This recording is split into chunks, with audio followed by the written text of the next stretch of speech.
la la. There we go. God, what a...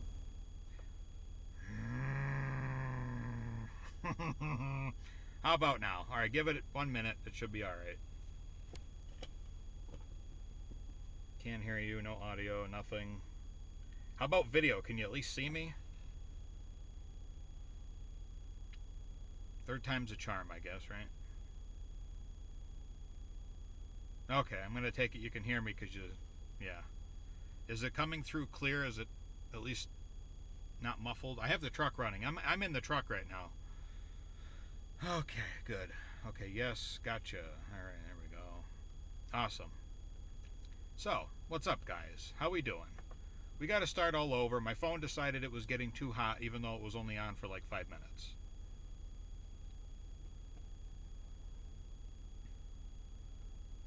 Not receiving enough data.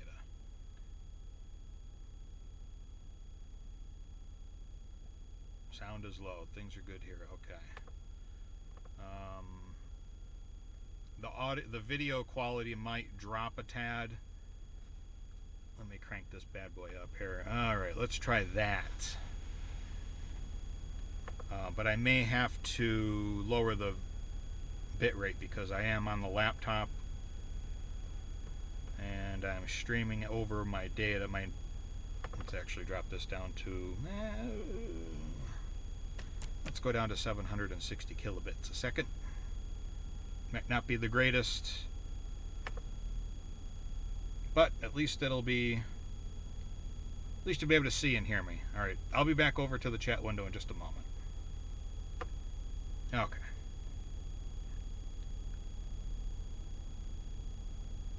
Alright, I adjusted the audio. How is that?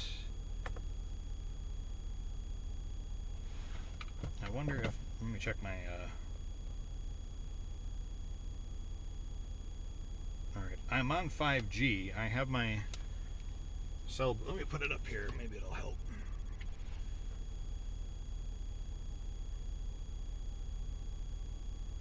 Much better. Okay. Good here, clear but low. Okay, so I did adjust the audio. I don't know if YouTube is going to be getting enough data. I don't know what their deal is. Let's see here. I'm just trying to get to a web page on YouTube here. Just going to give it a couple of more minutes. I'm just kind of making a few changes to my settings here. I might actually have to back the truck back there behind the building where I'm not going to have interference. We'll see. Let's see, resolutions. That's as good as that's going to get.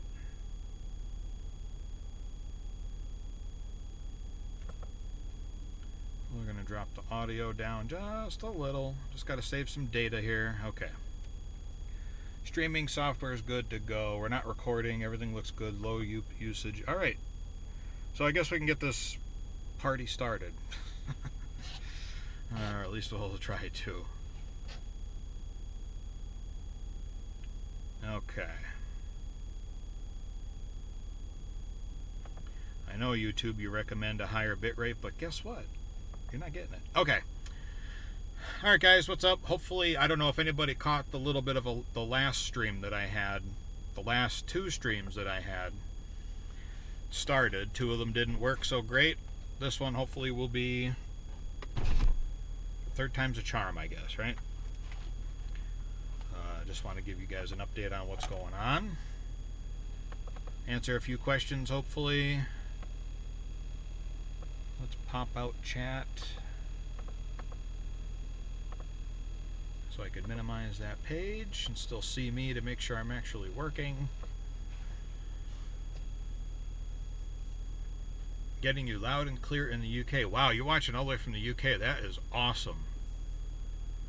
That is awesome. Okay, so let me kind of jump through and just go back and look through that chat here. If you have any questions, just leave them in the chat. Where can I get seals for an E-Z-GO Gas 06 on the flywheel side? 06, do you have the twin-cylinder Robin engine? Them you should be able to find pretty much anywhere. Everything Carts, Buggies Unlimited. They should have all that stuff. I don't sell online. I only order parts as needed for my local customers. I don't really order anything online anymore, just because, or sell anything online, just because of the logistical nightmare that selling online is.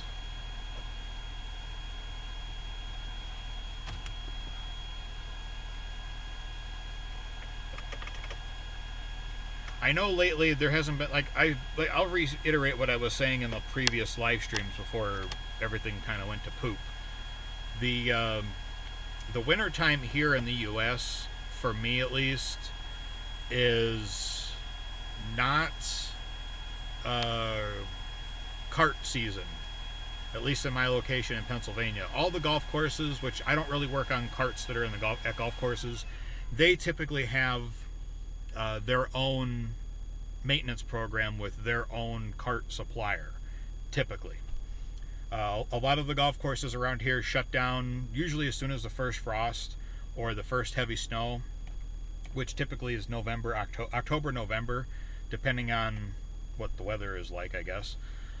But the basis of my business comes from mostly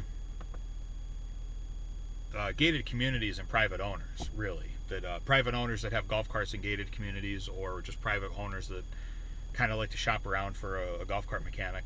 That's what I focus on. I don't really do anything with golf courses, because like I said, usually they have their own maintenance program with they lease their golf carts, usually 80 to 100 or so at a time, and with their maintenance programs, they usually have their carts rotated every year or 2 years, typically, depending on all that stuff.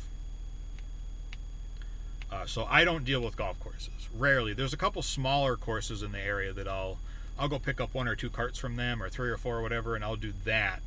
But outside of that, I don't usually get into working with golf courses.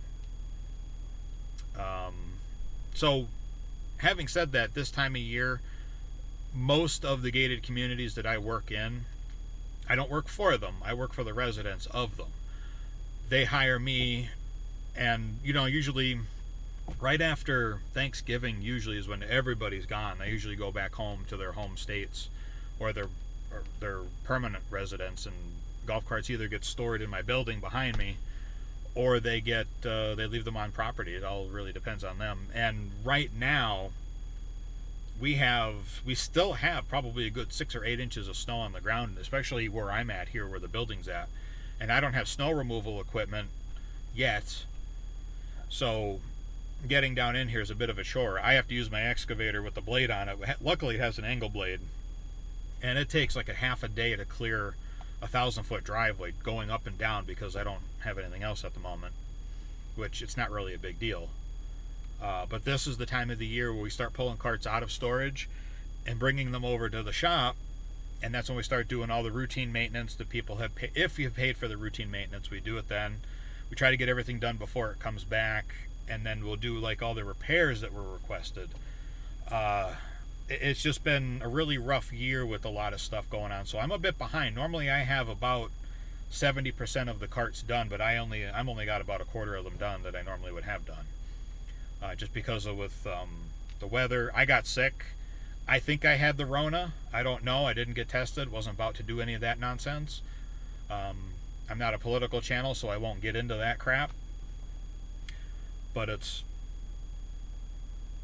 also with the snow, not even parking mode on. Okay. But not being able to get down in here has been a little tough. We've had some pretty serious health issues with the family member, so that has taken its toll.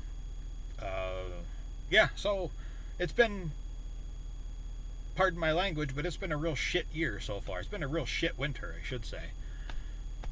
So, yeah, there's that. Audio in and out. That's great. Let me see. I probably got disconnected here. Oh, I did. Hold on. Hold on.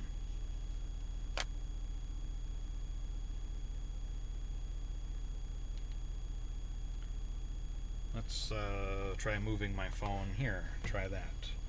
I have to rely on a cell phone booster. I'm mobile. I'm on a laptop broadcasting wirelessly to my phone. So it's not fun. If this doesn't work, if this kind of turns into a shit show, I'll just end the stream and I'll do a live stream later on tonight, maybe from the office or from the house. How about now? Everything good now? Hopefully.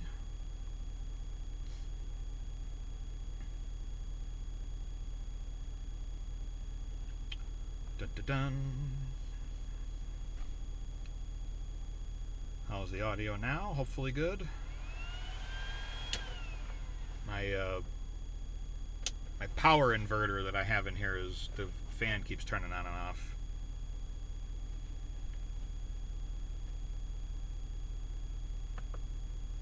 Okay, working right now. All right, let's try running with this for a little minute here and see what happens.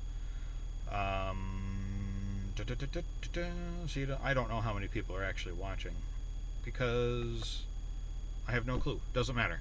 Oh, let me update this here because you know what I'm not seeing the actual live chat. All right, let me go back through comments here. I just kind of wanted to give you guys a little update to that and the reason why you don't see a lot of videos this time of year. Why everything drops off from like September till about March, April. There's not going to really be any videos, and I really don't know what else to make videos on without a golf cart sitting in front of me. Okay, let's see. I'm going to go back through comments real quick. Let's see, that's the beginning. Where can I get seals for an easy go? I think we talked about that, right? BuggiesUnlimited.com. If you're in the U.S., at least, everything carts. Try to find a local golf cart dealer. They might be able to get them for you.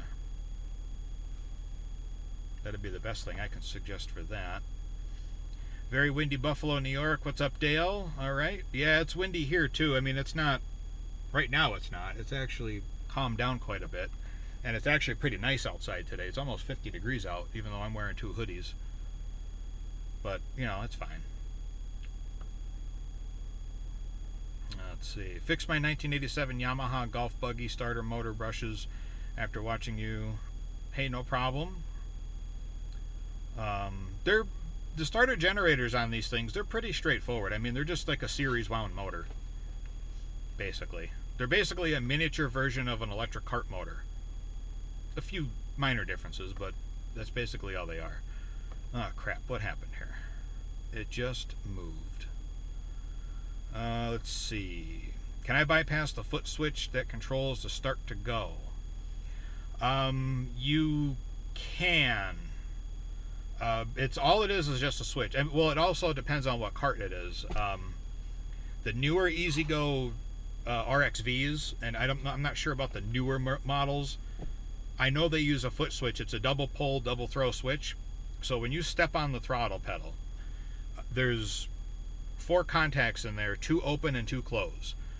When you step on the pedal, the starter, the one circuit that closes is to close the circuit to the solenoid, which cranks over the engine, starts the starter generator, cranks the motor over, runs the cart.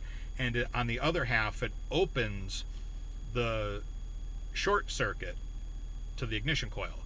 And then when you release the accelerator pedal, it opens the circuit to the solenoid, which turns the solenoid off, disconnecting power to the starter generator, and then shorts the ignition coil to ground, which turns off the ignition. So there's 2 circuits that you have to deal with. On other carts, I'm not really too familiar with the newer Yamahas. I haven't really had any. I think I have 2, 3, maybe 4 2020 or newer golf carts in this building. Everything else I have is 2015 or older, usually. I mean, there's some newer stuff in there, but it's all the older technology. Let's see here. What's your opinion on lithium batteries? Bradley asks. Worth the money, even though they haven't been out very long. You know what? I gotta say, okay, when it comes to electric carts, I'm kind of on the fence. Oh, and Google thinks I'm talking to her. No, I'm not. As far as, okay, so my opinion on electric carts, period, is they have their place. I'm not a fan, but they have their place. I prefer gas. So with lead acid batteries, I'll come back to your question in a second there, and I haven't really gotten all the way through chat yet. But as far as electric carts go in general, I'm not really a big fan of them, just because when your battery pack is dead, now you can't just throw fuel in your tank and start driving the cart again. You have to actually let that battery pack, especially, it's very critical with lead acid batteries that you don't drain them down too far, and you don't do what's called, the term has escaped me, short cycling. You don't want to short cycle when it comes to charging those batteries. So let's say you use your cart, jump on the cart after fully charging it overnight, you go drive it for 20 minutes, you come back and plug it back in, and then when you're ready to drive it again, 5 minutes later you unplug it and go drive it, and you keep doing that short cycling. You short cycle the battery charge cycling, and that's not good for a deep cycle battery. Deep cycle batteries are designed to go from 100% charged to 50% charged and then back, and then fully charge again, where you want to, technically a 48 volt battery bank is technically dead at 48 volts. Fully charged, there, I think it's like 53.8 volts if I'm not mistaken. It's somewhere around there is technically a fully charged 48 volt battery bank. Lead acid, flooded lead acid batteries. 36 volts is 40, I want to say 42 volts roughly. Somewhere in there is for a 36 volt battery bank. Lead acid, flooded lead acid. But with lead acid batteries, yes, they, over time, brand new batteries you kind of have to break in. There's a break-in cycle for them. And then once they're broken in, they only increase in capacity over time, and then they peak, they plateau, they kind of sit there for a while, and then they start to slowly drop down. Some batteries, in my experience, I'm not going to mention any brands, they rhyme with Rogan, they kind of go really, once they plateau, and then they fall flat on their face. They're not my favorite battery. I prefer Crown. But, okay, so that's just a really general idea of lead acid batteries. But with lithium, I think I have 2 carts in the building that have lithium packs. I'm not a fan. A lithium battery pack, battery technology, in my opinion, isn't there yet. I know a lot of car manufacturers are going to these electric cars, and golf cart manufacturers rather, they're kind of bringing lithium packs into the industry, and it's, in my opinion, I don't think battery technology has made it there yet. And the reason I say that is because mining lithium is very, and I'm not like this major environmentalist or anything, but mining for lithium is very environmentally damaging. Lithium batteries, when they fail, you can't really recycle them like you can lead acid batteries. 95% of a lead acid battery is recyclable. The lead can be fully reused. The plastic can be fully reused. I say 95% because there is some issues with recycled plastic. There's a bit of an environmental impact with recycling plastic. So there's all of that. But with a lithium battery, my understanding is you can't really recycle the whole pack. And I don't know. I'm not a fan of the lithium packs for what they cost. I don't think the return on investment is there. I don't think the battery technology is there. But again, this is just my opinion. I don't like the lithium packs because the cost. A lithium battery pack for a golf cart, 48 volt battery pack that's 110 amp hours is what, 10 grand almost, if not more today. Where, $1,000, you can get yourself a really nice lead acid battery pack that's going to, you can replace your battery pack in your cart 5-6 times over, if not more, with lead acid batteries than you can with the lithium pack. I don't know, if you have one cell go bad in a lithium pack, you got to replace the whole battery, as far as I'm aware. you get one bad battery and a lead acid pack, you can just swap out that one battery, because they're made up of multiple batteries. They're not just one entire pack made up of tiny cells. Well, they are in a sense, but we'll kind of go away from that. Let's see. Let's go down a little bit more further. I hope that answers your question. I mean, that was kind of like the long-winded version of what you were asking. Let's see. Audio in and out. I think we solved that problem, hopefully. Would you have an idea how to keep drive shaft splines on hubs from getting chewed up on Yamaha drive gas models? We have 5 carts at our course, giving us total misery. The castle nut's not tight enough. That castle nut's got to be torqued down to, if I'm not mistaken, I don't have my books in front of me, so I couldn't really tell you the torque numbers, but I know they got to be tight. We're talking like 90 to 120 foot-pounds, I believe. I know Easy Go is somewhere in there. But yeah, they'll keep chewing the splines up. Now, if the splines on the axle shafts are rounded off at all, you're going to keep chewing through hubs no matter what you do. So you got to replace both, in my opinion. But if the splines, you can still see the knurling on the spline shaft, on the spline teeth, then they should be fine. But if they have a little bit of a roundness to the shaft, then you should replace them. Let's see. Mr. D, $5. What's up, squirrel? Not much. Thank you for the $5. You didn't have to do that. Bobby, you answered my question. Answered my foot switch for me on you. Oh, for me, thank you. Okay, you're welcome. I hope it made sense. I mean, I know those switches are pretty simple. Most golf cart electrical systems are really simple. There's really nothing to them yet, until you start getting into these fuel-injected carts. Thanks, California. And, by the way, thank you for that $5, Bobby. I appreciate it. You didn't have to do that. I really do appreciate it. Nobody has to ever... You guys never have to donate to any of this stuff, but it is immensely appreciated. I don't know what is going... Let's see here. So, I'm hoping you guys can still see me here. I hope everything is looking good. I'm going to just play back the stream real quick. Bear with me. Oh, let me try this. I want to see if it's working. You might hear myself. Yeah. Okay, yeah, it looks okay. Boy, this camera is not flattering, I can tell you that much. So yeah, that's basically it as far as, I mean, that's just my opinion on lithium batteries. I have a cart in here that's got a lithium battery pack. I'm just not, I know it's coming. I know that's where a lot of manufacturers are going, but I'm not a fan. And yeah, I don't know. I mean, I don't think, I really don't, I think we're a ways off yet from battery technology really catching up to the point where it can replace gas.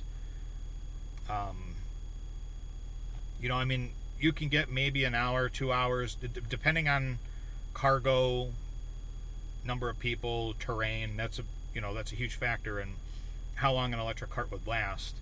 But I mean, what do you get? An hour, 2 hours most out of those things, unless you're on flat ground, then maybe 3. You know, where gas can theoretically run forever. I mean, all right, let me put this in, I'll put this out there for you, okay? If you guys have checked my previous videos, you know that I have a club car Carry All2 XRT. Actually, I have it sitting right in front of me here. What number is it? No idea. It's just an XRT. So it's I think it's a 99, maybe, possibly. I don't know. I think it's a 98 or a 99 XRT. It's a factory lifted club car, utility cart with a dump body on the back. I put an electric lift actuator on it actually in one of the previous videos, way back. You can go check that out if you want. But that cart has about a 5.2 gallon gas tank on it, and I'm still running on the same gas that I put in it over the summer. I actually had to drain the gas out, clean the tank, flush the fuel lines, clean the carb, filters, all that stuff, because the gas went bad because it uses so little gas. And I use that cart for everything. Like over here at the property where the building's at, I've been doing a lot of clearing. I've been moving the driveway around a little bit, trying to getting the new driveway prepped to go up to the back of the property. And I use that cart for everything. It actually takes about 2 scoops from the mini excavator to fill the box of rock. I drive it where I gotta drive it, I dump it, and it takes forever, but you know, at least it's better than having to shovel it. That would suck until I get a dump trailer eventually someday, hopefully. But that's on the back burner at the moment. But anyway, I've driven that cart from my shop, which is also my house, all the way over here to the storage building, which by car is a 20, no, not 20, it's about let's say a 12-minute drive going the speed limit, okay? And the speed limit from there ranges from 35 mile an hour to 25 mile an hour. So let's just say on average it's a 25 to 30 mile an hour speed limit. So it takes about 12 minutes by car. I drove that cart from there to here, which took about a half hour, and back, and drove all around the neighborhood when the corona crap started. You know, there was absolutely no traffic late at night during the summertime when this crap first started. So there was like one car every 2 or 3 hours that would be out on the road up where I'm at. And it was great. I was like, I can go driving around the neighborhood with, you know, and I'm in a very rural area, so I'm going to go for a cart ride. And there was 3 of us in the cart. There was 2 of us sitting up front, and then I had a passenger in the back. And we drove around for like 5 hours on a single tank of fuel, and we barely burned through half a tank. And I'm talking, we're on hill country here. There's hills everywhere. It's up, coming here, there's a hill that's probably 2 miles long, straight up. And that gas cart lasted that long, burned through half to maybe 3/4 of a tank of fuel. If that was a gas cart, that would have been 1 trip up and 1 trip back, done. So I'm not a fan of gas carts, but like I said, they do have their place. If you're the type of person that has a long driveway and all you want to do is drive around your yard a little bit, or if you got to drag your garbage cans from your house to the end of your driveway, and you have a long driveway, or you just want to like putz around your yard, electric carts are perfect for that. But if you want to have, you know, jump on your cart and go and do whatever you want to do whenever you want to do it without having to worry about the cart being dead or dying or whatever, or having that range anxiety, electric carts are not for you. Gas carts are the way to go. Let's see. Let's go back over to chat real quick. I know I'm kind of rambling here. Let's see. I can. It's all good. Mr. D, it's all good, brother. No problem. Carts here in Florida are ridiculous on the used market pricing. Oh, yeah, they are here, too.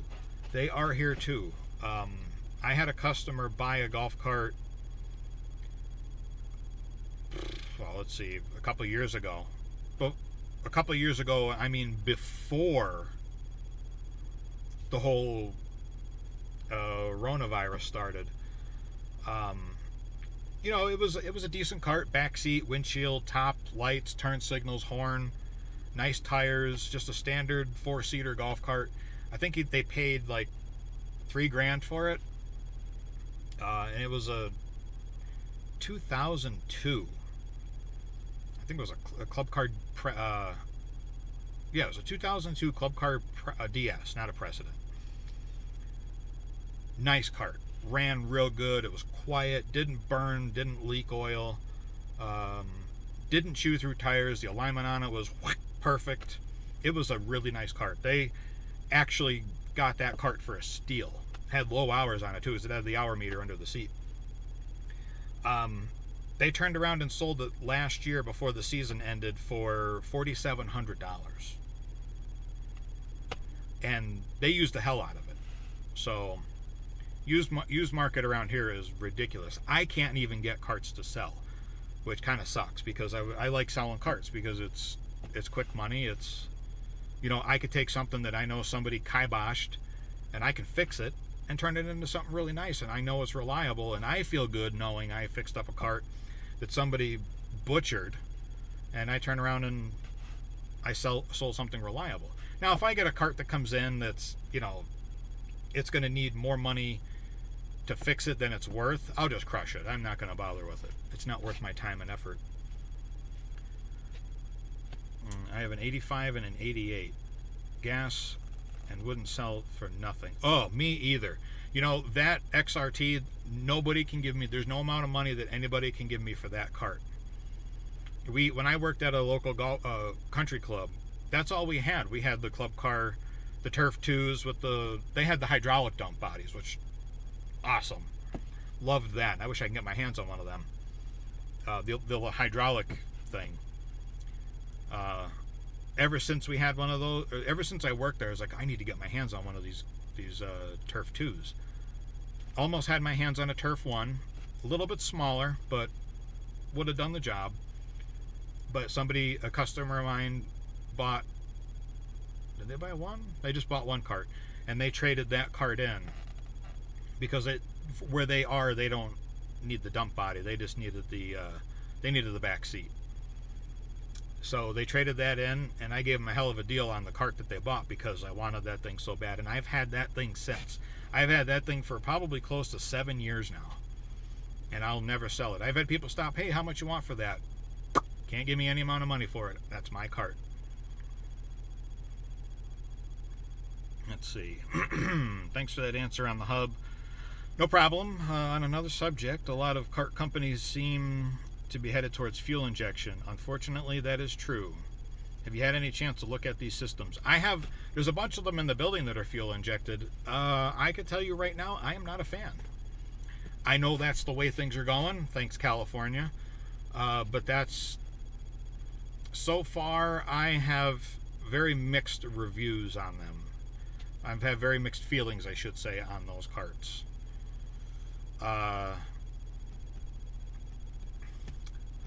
Let's see, I have a couple of Drive 2s. There's one in there that actually, it fires right, they do fire right up. I have a few Club Car Onwards. Let's see, what else is in there? I think I have a couple Yamaha Adventurers. I think that's what they are. Not a fan of those. Oh yeah, they're the Yamaha Adventurer with the quiet technology or whatever it is. And I have a few Easy Goes that are fuel injected. That they put that, I think it's a 189cc motor in it with the little internal starter generator. Mark my words, that cart is going to be a total, swear word coming, a total pile of shit in a couple of years. I am telling you right now, those carts are going to suck ass, and it already does. And the reason I say that is because there's 137 carts in this building behind me for storage. All of the gas carts and all of the electric carts I have that are not that little shit engine, Easy Go, will climb up onto my trailer, which my trailer is it's a Big Tex 14 OA deck over trailer. Okay, so if you don't know what that is, it's a 14,000 pound gross rated trailer. Where was I going with this thought? Oh, and the height of the trailer deck is, I'm going to say it's about 38 inches off the ground, okay? So I have two 10-foot foldable aluminum ramps I got from Ramps Unlimited, I think it was called, or Ultimate Ramps, I can't remember, one of those websites. Every single cart, even a cart that's almost dead, an electric cart that's almost dead, will climb those ramps. Barely, but they'll climb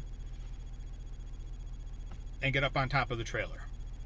These newer Easy Goes, these fleet vehicles, these fleet carts that for some wonderful idea that some engineer or designer over at EasyGo thought, hey, let's put a smaller engine in a golf cart. Thought this was a good idea. Those carts will not climb up my ramps. They will not climb the ramps. They have no power. They're gutless. The golf course that I've done work for bought a fleet of them. They bought, I think, 20 of them. 18 or 20. And the mechanic over at that golf course is a good friend of mine. He's a 70-year-old Vietnam vet. Good friend of mine. You know, I don't have very many friends my age. I personally prefer to hang out with people significantly older than me because they're no bullshit type of people. So, anyway, that's a story for another day. But he'll call me because he actually taught me a lot of the stuff I know. He was the head mechanic over at the golf course that I originally worked at.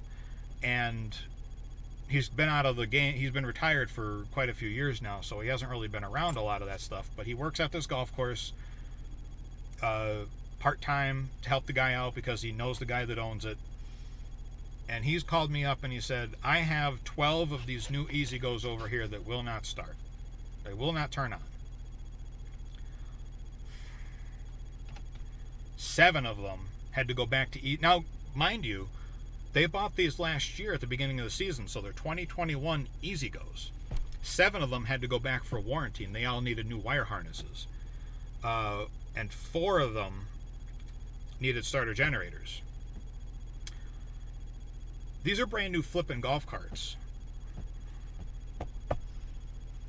Yeah. I told the club owner, I said, you either need to get club cars or Yamahas. Don't be dicking around with those stupid EasyGos. Well, they were cheap. I said, well, yeah, how cheap is it now? Now you don't have golf carts available for your golfers. How much money is it costing you now? You know, so, yeah, I'm not a fan of those new EasyGos. As far as I'm concerned, they're absolute garbage. And I got a couple of them in the shop, in the storage building here. Tried to talk people out of them, but they got a good deal. You know, so it is what it is, I guess.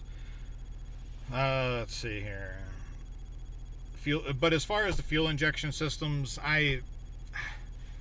it's a golf cart with a 13 horsepower engine. I mean, come on. They're what do they get? 1 more mile per gallon more than a carbureted engine? You know, a carbureted engine I can fix typically on site. I mean, I can't. In the gated communities that I'm in, they frown upon me working on carts on site because of insurance purposes. So I don't. I just don't do it now anyway because it's just faster to load it up, bring it back to the shop, do the work, bring it back. I'm much more efficient that way than I am any other way. But yeah.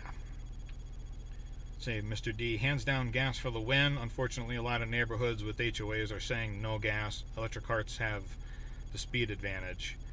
Well, electric carts are faster for speed upgrades and easier, I must say.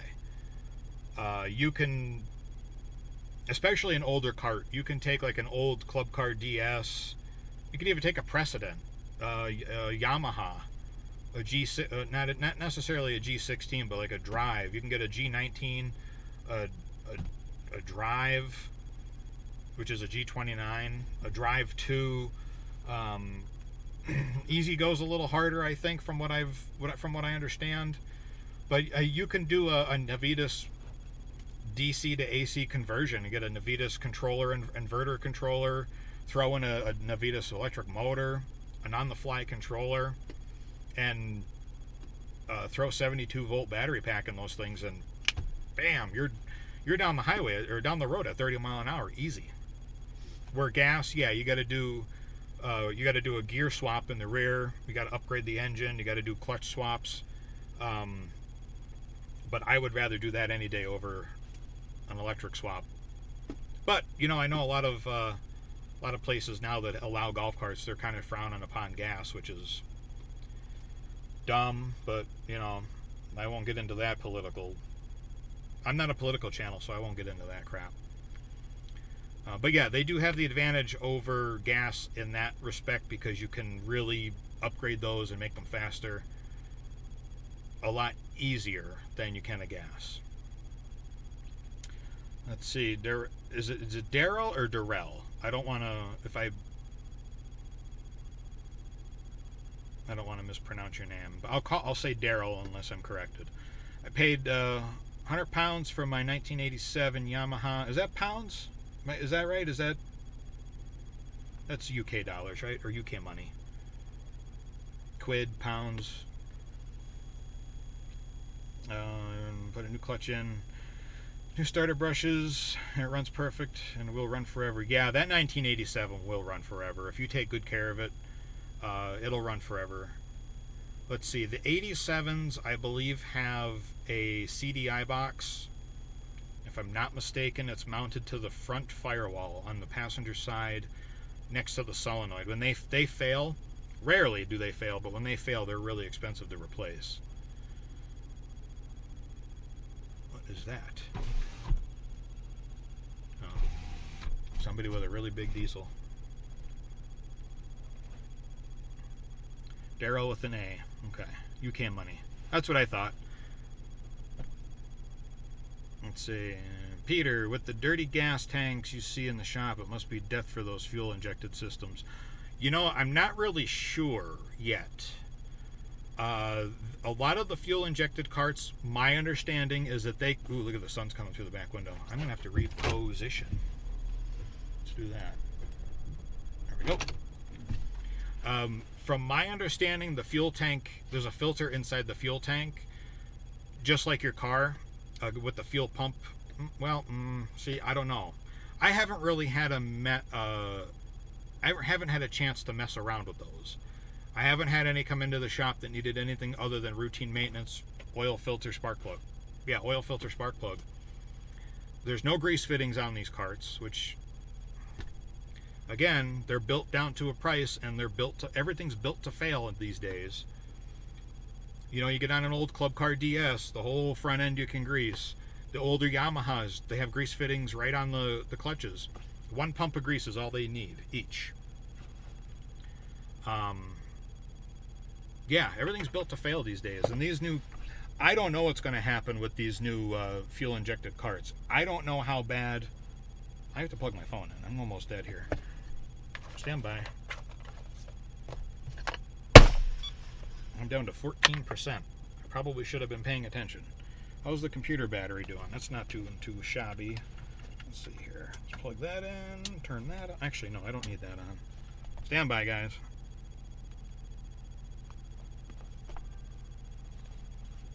Alright, so hopefully that'll last. If my phone starts to go dead, I'll end the stream if I start getting low on battery here. A whole bunch of crap coming in now that I woke my phone up.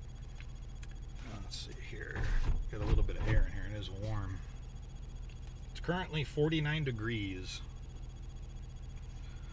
Yeah, so with dirty gas and tanks, I don't know what's going to happen with those. I mean, I know they have high-pressure fuel injection pumps in them now. They don't have the little diaphragm pumps like the older carts did that were carbureted, so I have no idea what's going to happen. I'm hoping that the repair procedure becomes available to us smaller guys and not just the dealer, because that's going to suck. I just won't be able to work on them. Luckily for me, so far, there hasn't been that many of them out in the wild yet where I go. A lot of people still have the older carts, which is fantastic. I think the older carts are better anyway. I think the newer carts suck. I think they're all junk. Then even the newer Yamahas, like I strap them down on the trailer over the floor pan, and the floor pan flexes. And it's like, really? Yamaha's cheapening up their stuff too, so it's like, starting to lose hope in them too. It's not fun. 64 here tomorrow would be great. We would get along nicely. Oh yeah, I can't wait. I can't wait for this snow to melt. As far as I'm concerned, snow. Though, I have to say, living in I'm from Northeast Pennsylvania, okay? So living in Pennsylvania, I am grateful. You know, I might say F snow, but I am grateful to, let's see, how do I want to say this? I'm very grateful to the climate and environment that we have here. We don't get tornadoes regularly. We don't have hurricanes. We get the outer fringes and effects from the hurricanes. We're like 3 hours from the nearest coast. So we don't really see like the hurricanes, like the Jersey Shore or, Carolinas or even Long Island of New York would see. We don't have earthquakes here. Rarely do we have earthquakes. We don't really have mudslides. We don't have, like where I'm at, we don't have floods. We don't have volcanoes. The worst that we usually get will be a blizzard. And we haven't had a blizzard in a few years, like a mega blizzard. No, not last year. The year before we had a blizzard. But we don't get like on a regular basis like California. They have earthquakes. They get mudslides when they get rain. We don't have a lot of drought. We don't have any deserts. So there's a lot of things about this area that I really like. I don't like the school taxes, but I won't get into that. We don't have a lot of that environmental crap. Now, we do get floods. In Pennsylvania, we do have floods. We have some pretty big rivers that flow through some highly populated areas, like the Susquehanna River, the Lackawanna River, the Delaware River running along between Pennsylvania and New Jersey. We do see flooding when we have record rainfall or a lot of snow in the springtime, and then we get a lot of rain and warm temperatures at the same time. We will see flooding. But where I'm at, I get lakefront property when we get a snow melt or a heavy downpour, but it goes away in like 2 days. But I'm not like in an area that I have to seek higher ground, because I could just go on the top of the hill, which is 70 feet above where I'm sitting right now. So, I'm very grateful to have that. I'm very grateful to have what I have and where I have it. It could be a lot worse. So yeah. 100 pound. Okay, so I was right. It is 100 pound. That is the pound symbol for UK money.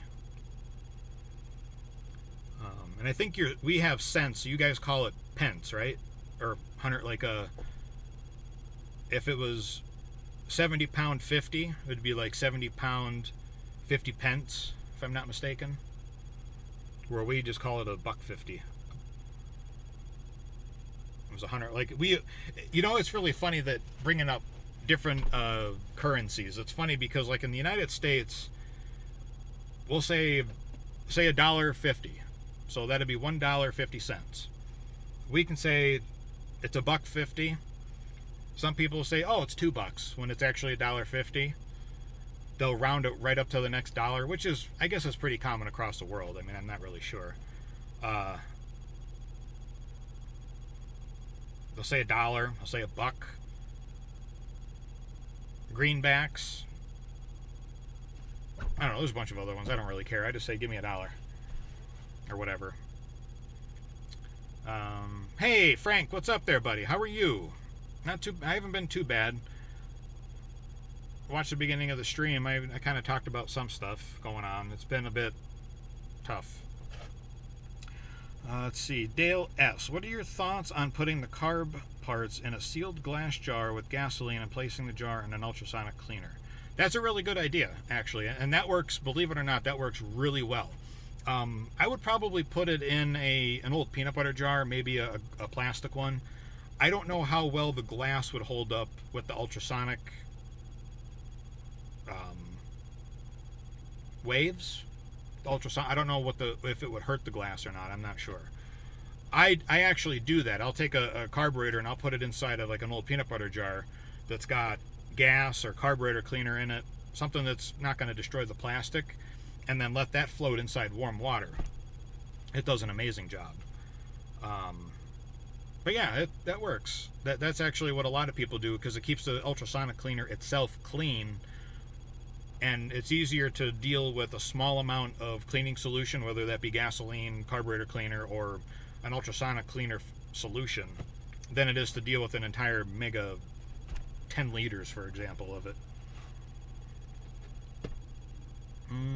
Yamaha G16 36 volt moving slow issue. Batteries? Probably. It could be a battery. You're gonna have to make sure I'm not running out of fuel here. You're gonna have to, let's see, what's easily accessible for most people. Hydrometer. Fully charge up the battery bank, top it off with distilled water, let it sit overnight if they're low, and then after they're fully charged, after 24 hours, get a hydrometer, which you can get them on Amazon. I think I even have links in my videos descriptions to hydrometers. If not, you can find them at Amazon. You can find them locally, usually at auto parts stores, and it's a battery hydrometer, and it'll tell you the specific gravity of the solution inside the battery. And if it's not a foolproof way of doing it. I've actually tested batteries where the state of charge or the specific gravity of the battery tested perfectly fine, but when I load tested that battery, it fell flat on its face pretty quick. So take it with a grain of salt, but take it as like a jumping off point. You're gonna have to do a long-term, a carbon pile test would be the best way to do it, but those stupid things are expensive. You have to see what that's going to do. I'm suspecting battery, because a controller usually just fails outright. They usually don't have like intermittent problems. It could be an electric motor. I mean, the windings in an electric motor could be starting to go. You could have a bad connection somewhere with the cabling between the controller and motor, or the solenoid. The solenoid could be failing too. If it gets really hot after use, I would suspect solenoid.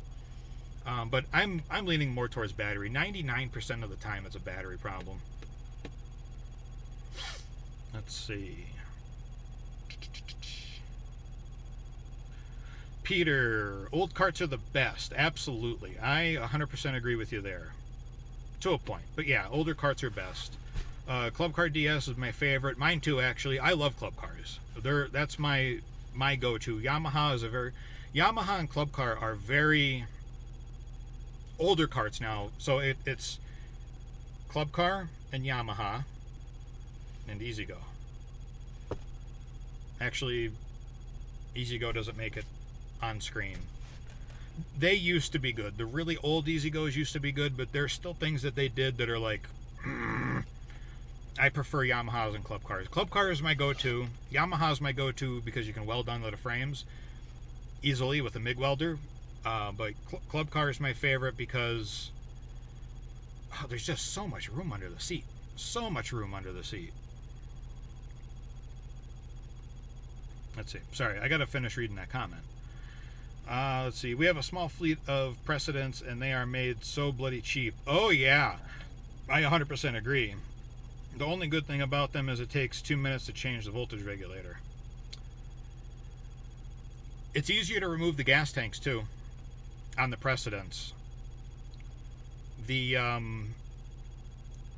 Club Car Precedent, all you got to do is unhook the fuel line from the fuel filter, turn the petcock off, and there's two, I think they're are they T30s? Bolts on the gas tank, on that bracket that goes over the gas tank. You flip that up, lift the gas tank right out. Where on the DS's, you got to fight with that metal strap, which it's just easier to clean the tank when it's in the cart. But yes, you're absolutely right. The Precedents are made extremely cheap. The Onwards are just as bad as far as I'm concerned. From what I've seen, for the few of them that I have, I only have a couple of them in the shop, or in the storage building here. So I can't really speak 100% on them, but yeah.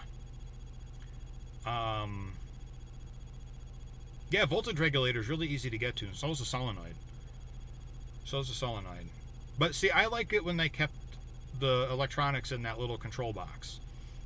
Yeah, it was a little tight, but everything was right there.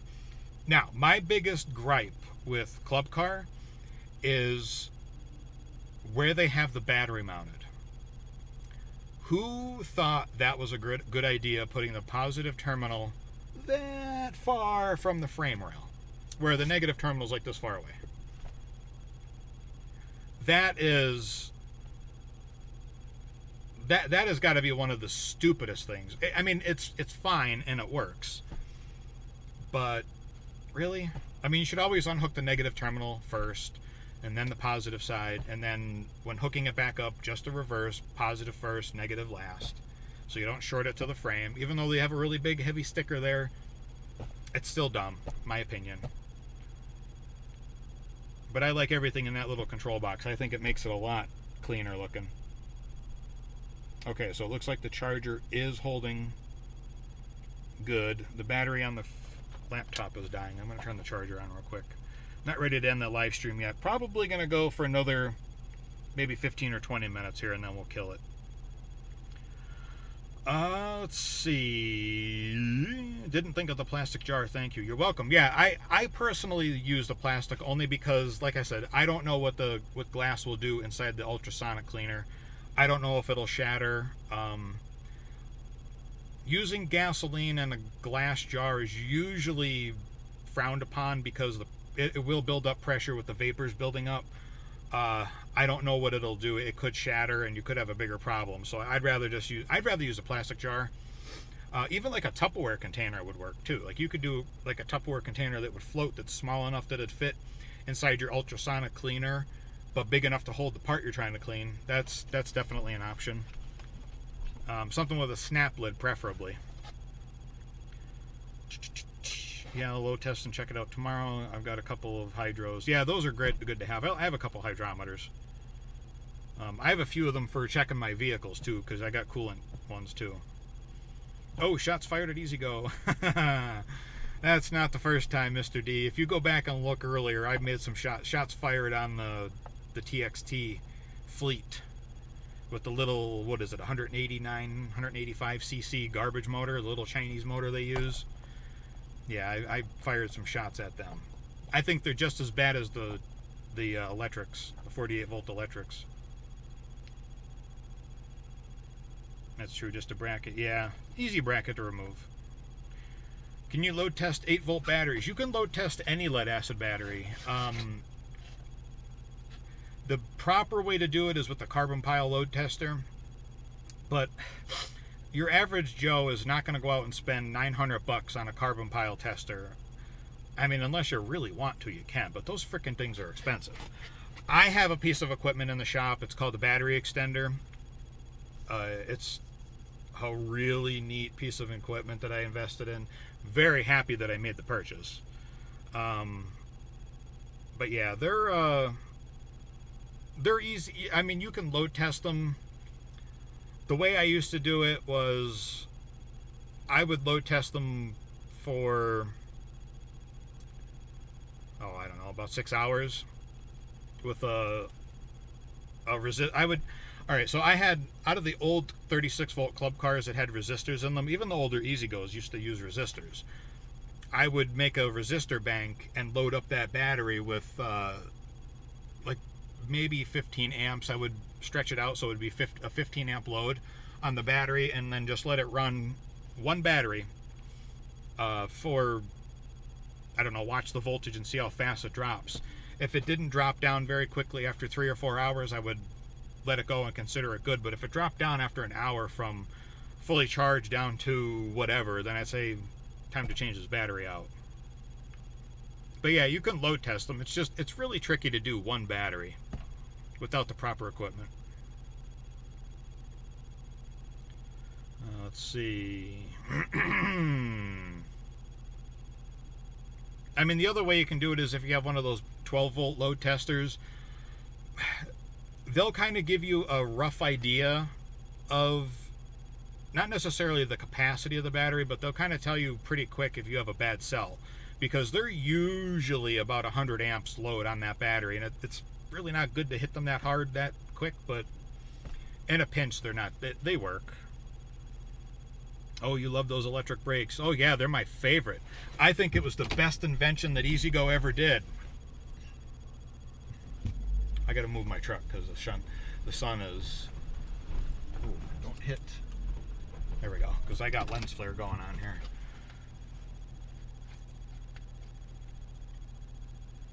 I'm going to be out of fuel soon. Stephen Mullins. What's up there, Stephen? How are you? Question, 2000 E-Z-GO gas TXT, when starting, have to choke the hell out of it and pump the gas, eventually starts. Pumping the gas pedal doesn't do anything, by the way. All you're doing is opening and closing the butterfly valve on the carburetor. It's not like the old cars that had the accelerator pump. Like, I mean, talking like carbureted engine, like Novas and stuff. There's no accelerator pump on carbureted golf carts. Then you have to push the choke back in. What do you think? Fuel pump or carb or both? You might have a couple issues. If you have in your area, try to get ethanol-free gas. I know a lot of places it's kind of hard.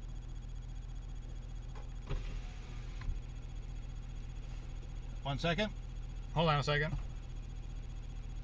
Oh, never mind. The wind is just picking back up and branches are falling off the trees. First things,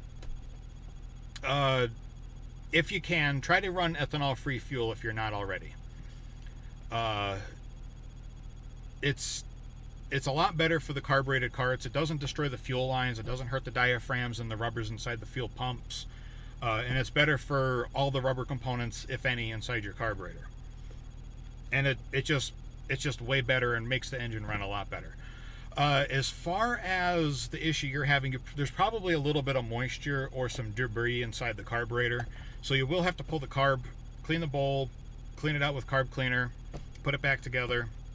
Just make sure not to get any carburetor cleaner on any rubber components because it'll swell the rubber O-ring that goes between the carburetor and the bowl, and you'll be in trouble.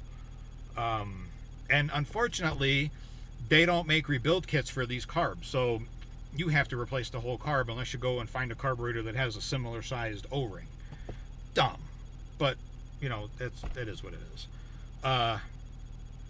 Also, if your fuel lines are really stiff, you could have a vacuum leak somewhere where the pump is not able to get a good vacuum on the fuel, and it's just taking longer for it to get to the pump and then to the carburetor. So if your fuel lines are really rigid and stiff, I would replace all the fuel lines. Also, your fuel filter, you can change that too. Try to use the ones without the barbs on them because they're, in my opinion, they're a pain in the ass. I'm just trying to think what else. But yeah, I mean, it's if you got to hold the choke out before the, I mean, let's see, what do you have? You got a 2000 E-Z-GO. Also, adjust the valves. If you have never adjusted the valves, I have videos on the channel. The E-Z-GO playlist, I have E-Z-GO TXT playlist. There'll be videos in there where I do adjustment on the valves for those motors if it's a 2-cylinder Robin engine. That's an annual thing for those carts. You have to adjust the valves on them because they go out, and if the valves are tight, you're not getting good compression, and it's going to cause hard starting situations. Let's see. So hopefully that'll point you in the right direction. Any videos posting soon? As soon as the weather breaks and business starts picking up, I hope. Yeah, I'm hoping to soon. I just don't have anything right now that's worth filming. Yeah, like Mr. D said, air leak possible. It mostly always comes down to either valves out of adjustment or a fuel issue. So also pull your spark plugs and check them, make sure they're not all carboned up. They should be fine. Spark plugs rarely go bad in carts, but I'm thinking you either have a valves out of adjustments or there's a fuel leak somewhere. There's a leak somewhere in the system. Going through golf cart withdrawal. Yeah, I tell you what, I was until I came over and started playing around with my turf too. I was driving around in the snow. That thing's a beast in the snow. Of course, I got stuck twice and had to pull myself out with the excavator. Any opinion on using seafoam? Not a fan. Not a fan. If you use the right gas, if you use ethanol-free gas, if you have it in your area, if not, don't go out buying those little, like, small cans of ethanol-free gas. They're a waste of money. Don't use fuel treatments. Just try to cycle the fuel through your fuel system frequently. If you're somebody that uses your golf cart a lot, it's okay to use 87 octane. You don't need to use the high test. You are wasting your money. I don't care what anybody says. You're wasting your money using high test, 93 octane, 89 octane, unless the manual calls for it. My experience shows that all golf carts you call for 87 octane, nothing higher, unless it's ethanol free, which is typically 90 or 91 octane. Typically, if it's ethanol free, then use it. I don't care what octane it is. You don't have to use racing fuel because you don't need to use any of that high test stuff. It's a waste of money. Let's see here. Dang, I used just a little bit on a 5-gallon tank. Been doing it here for years, no issues. You've been using high test, Mr. D, or just 87? Okay, thanks. I'll get back to you soon. Yeah, just try that out. Just see how that works for you. And remember, don't be intimidated by doing a valve adjustment. It's not hard. You just have to have a feeler gauge. You want to adjust them out to 4/1000ths. All feeler gauges, at least the ones I've come across, have metric and imperial measurements on them. So you could do it in millimeters and inches. Let's see. Peter, speaking of valves, how often would you adjust valves on a Kawasaki engine on club cars? It depends. Some of them have hydraulic lifters and there's no adjustment needed, but if you pull the valve cover off and you see adjustment nuts, you can adjust them. It doesn't hurt. I would do it once every couple of years on those. They're not really... I've only had to adjust valves on a club car engine, on a Kawasaki engine, I think twice, because they rarely go out. I'm not exactly sure what the factory calls for adjustment on those. I haven't really looked because I've never had to do it. I've always had good compression and all that stuff with those, so I've never really checked. But if you don't see adjustments on the rockers when you pull the rocker cover off, then you have hydraulic lifters. You don't have to. They're self-adjusting. Oh, seafoam. Yeah, it's not going to hurt to use it. I just never have used it. I've never needed to. I've never seen the need to use it. Seafoam was designed for outboard motors, two-stroke outboard motors. That's why, seafoam. That's pretty much where it came from. It's not really necessary on these newer, I mean, four-stroke engines. But yeah, I'm gonna give it a few more minutes here, guys, and then I'm gonna give it to about 5 p.m. It's quarter to 4:46 for those of you that don't know how to read analog clocks. It's a quarter to 5 p.m. here Eastern time. Not trying to insult anybody. I know people get a little bent out of shape when I say stuff like that. But there are people that don't know how to read an analog clock. They say 5:30. They're like, what does that mean? And it's different if you are not native English speaking to not understand that. I understand that, but they don't teach how to read clocks in school anymore. Oh, that's right, Common Core. Never mind. We won't get into that. Jack and Jill went up the hill, divide it by 6. Kiss my ass. Sorry. All right. Any other questions, guys? I mean, if you guys have any more questions on golf cart stuff, I'll do my best to answer it for you.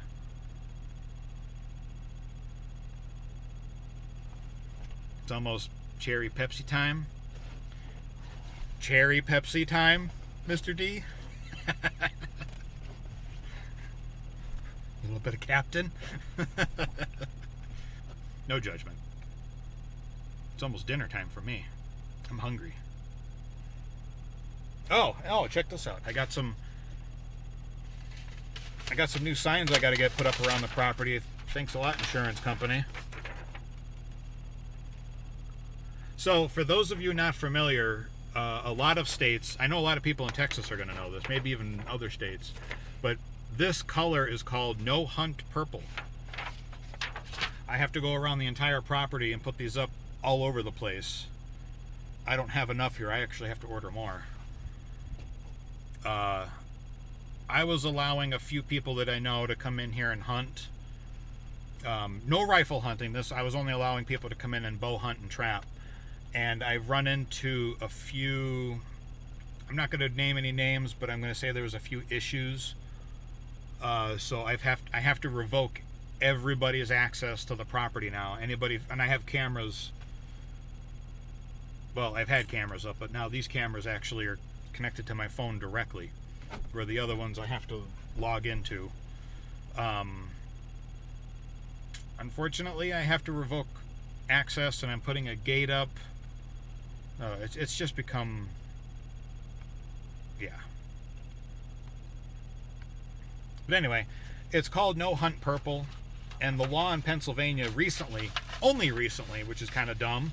I know a lot of other states in the union have already had this as a law, but when you spray paint or you mark a tree or the property line in purple, it means no hunting, no trespassing. But you know, that's what that sign means. It's a posted sign: no hunting or no hunting, trespassing. Yeah, let's try that again. No hunting or trespassing. Violators will be prosecuted. Private property. It is posted. I got to put them up, so that means I got to walk around 10 acres of land, and but I have to do it. You know, I got to do it. Unfortunately. Let's see. No, LOL. I don't drink soda. I don't like soda. I don't drink any soda, actually. I only drink water and alcohol. All right, that makes me sound like an alcoholic. I drink water when I'm not drinking alcohol, but I do enjoy an alcoholic beverage every now and then.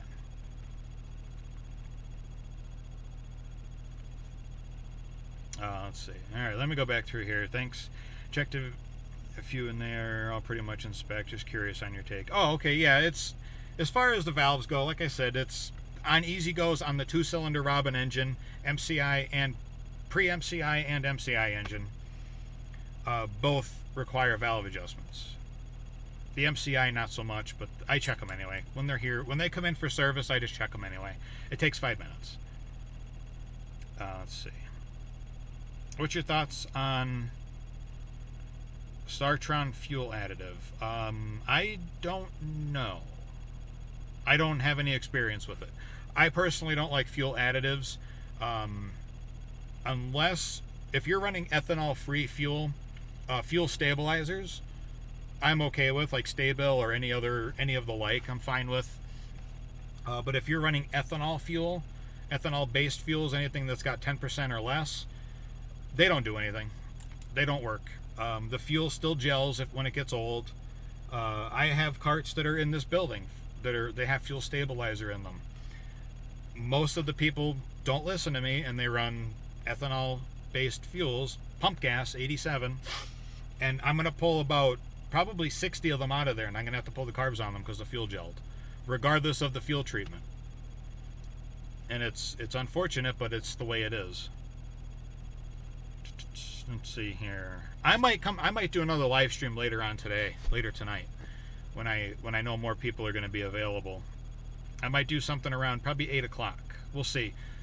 Don't hold me to that, but if not, I might do something next week because I'm trying to get back into connecting with you guys. No, but thanks for spending time with us. I'm glad you were hanging around, Peter. I'm not going anywhere yet. I still have a little bit of time yet. JD and Cherry Pepsi. Oh, okay, so you're a Jack Daniels fan. Okay.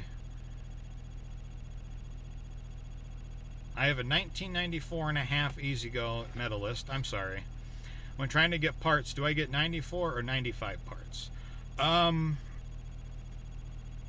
In my experience, the only thing that really matters with those... Oh, see, you know what? I've actually had to get both. It depends on the part. If you're getting engine parts, either one is fine. Oop, we're going into high idle. Let me, hang on a second. Let me see if it's... Yeah, my exhaust filter's full. Stupid bullshit. Thanks, Obama.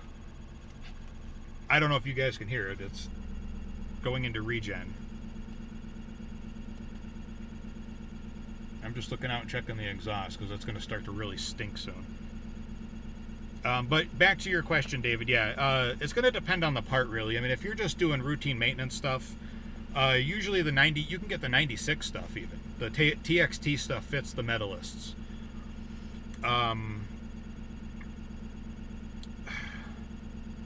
There's really nothing of the Marathon that fits the Metalist, I think, except for rear wheel bearings, maybe?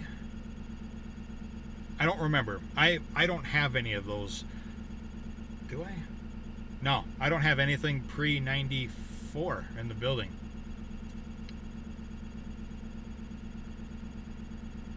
We have idiots all the time that ignore signs and say we didn't see any sign, LOL.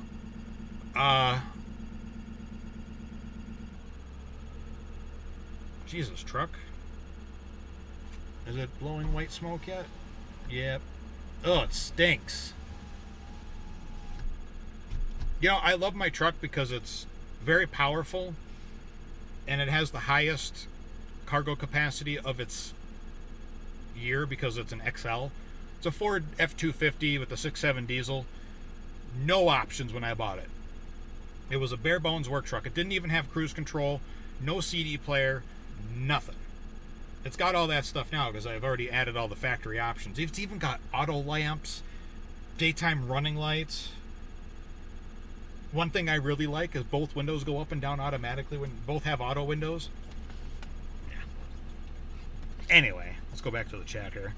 Yeah, I've had a couple of people come in here, they've ignored the signs because I have signs at the driveway. I actually have one sign that says if you're caught here at night, you're going to be caught here in the morning. That's kind of a threatening sign. I also have a sign when you come down the driveway. No trespassing. I have an excavator. So if you kind of get the drift of that. There's another sign. There's one more sign. No trespassers. We're tired of hiding the bodies. There's no dead bodies and I didn't kill anybody, for the record. It's just a sign. But if I catch you here and you give me a hard time, you're warned now.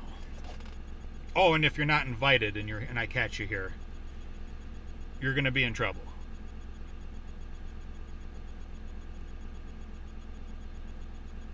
Mr. D still have cans and bottles here. I can't stand the taste of bottles. I don't care. I drink out of cans. Mr. D, nothing beats the taste of glass bottles. You're welcome, David. I hope that answers your question. I mean, there's a lot of stuff that I don't really have a lot of experience with, so I can't really say for sure. See you in the spring. Is that a threat, Frank?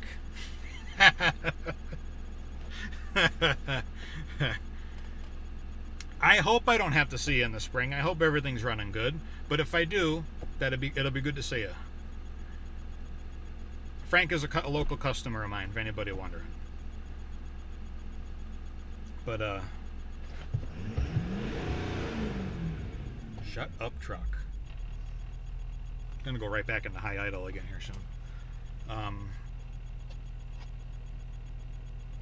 If you can read this, you're in range, LOL. Yeah. Well, yeah, that's true. That is very true. See, what's really great about this piece of property is when I go up on top of the hill, I can see every piece of the property. Down here, I can't really see that much. Well, for one, there's a 70-foot cliff in the way. But when I get up on the top of the hill, I can see everything. which is eventually where the house is going. Eventually. We all know how that, it's not going to happen in the next couple of years, especially with the price of everything. But, yeah. So, hopefully, guys, I hope you enjoyed this live stream. I'm hoping to have some videos out. It's probably going to be another month or so before I could even get anything in the shop to work on for carts. I do have a couple of carts that are in the shop right now that I'm waiting for parts. But they're nothing really to film, so I'm not going to even bother. But I really hope soon to have videos coming out, and hopefully we'll have a regular flow of videos. I hope. What I'm hoping to do, what I'm hoping to do is maybe kind of start going through some videos and looking at comments, and maybe doing like a Q&A video instead of like a live stream, and go through some of the comments and answering questions that way, because there's a lot of comments that come in on a lot of, especially the older videos, and I can't answer all of them. There's just so many of them. I'd love to sit there and answer all of the comments, but it's just hard. That's why I try to do these live streams, because it makes it easier for me. You know, if somebody comes through and asks a question, I could hopefully answer it on the fly. And one thing I have to say is, one thing I'm very grateful for with my community here, with you guys coming and watching and subscribing to the channel, I'm very grateful to have, what's the word I'm looking for? Mature, kind people. Because if you're trolly and you're going to come on and be insulting, I'm going to block you and I'm going to delete your comment. This channel is for people that want to learn about their carts. It's not necessarily a tutorial type channel. More entertainment and informative than anything. It's not really, I don't really try to make these videos to teach you things, but more or less take you along for the ride while I'm working on carts. That's what the whole idea of the channel was in the beginning. But I'm very, very happy to have you guys, and not just you guys in the chat, but everybody that watches these videos. I am very proud to have the audience that I have, because you guys are awesome. You guys have been great. There's a couple of bad actors, but delete, block. We keep it civil, we keep it kind, and we keep it respectful around here. That's how I run my show. That's how I run my ship. That's how I drive my truck. But anyway, well, it's 5 o'clock now, guys. I'm going to end the stream. I want to thank you guys very much for hanging out with me. I really do appreciate it. Hopefully, next live stream, we're going to try to do something a little bit later in the day when people are home from work. Hopefully. I'm going to try to do something like maybe around 8, 9 o'clock at night. That's the hope, anyway. I get tired around then, though, so sometimes it's hard. And, I don't know. We'll see. So, I just want to thank you guys for watching. I really do appreciate it. If you haven't already, subscribe to the channel. If you have any questions, comments, leave them down below. Check out my links. There's links to products I use all the time, so I appreciate it. So, alright, guys. We'll see you in the next one. Let's see if this is going to stop streaming now.